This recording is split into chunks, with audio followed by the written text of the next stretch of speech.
Gidala na sa Buyog Penal Colony dito sa probinsya sa Leyte ang kapin sa 40 ka mga misurrender nga nagawa sa bilangguan tungod sa good conduct time allowance sa kun GCTA.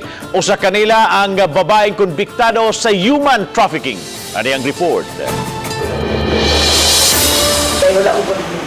Siya si Lucita Magnifico, 58 anyos, kumbiktado sa simple trafficking ug nakagawas niya atong Hulyo tungod sa GCTA. Nakaserbisyo na siya 13 katuig sa 20 katuig niyang sintensya. Ako mga anak ug mga igsuon, pasalamat ko sa ila kay welcome ko ni gidawat. Si Simplicio Gabotero, 80 anyos, nalipay na unta nga matiman sa iyang mga anak ning nahabilin nga mga adlaw niya sa kalibutan.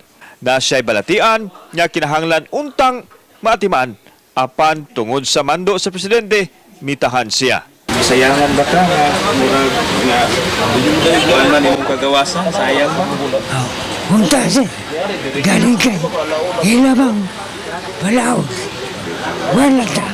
Si Carding, 78 anyos, gikan sa Negros Oriental. Ganahan na untang mo pahuway gikan sa taas nga katuigan sulod sa bilangguan. Apan balik na pod, human gibawi ang hinuwawan niya nga kagawasan.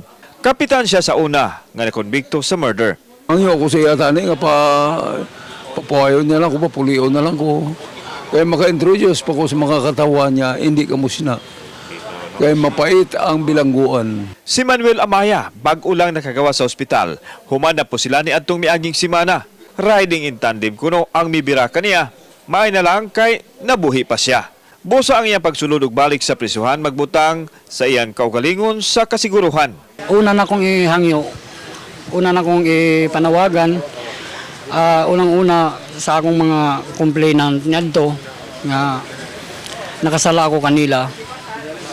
Ay mao ni higayon siguro nga mangayo kong pasaylo kanila. Total ako naman nga naserbisyuhan ang akong mga sala nga nabuhat. Mukapin sa 40 ni sila ka mga ni surrender sa Criminal Investigation and Detection Group. Gisakay na ni sila sa ilahang service vehicle padung sa Pantalan alang sa ilahang pag-adto sa Buyog Penal Colony sa Leyte.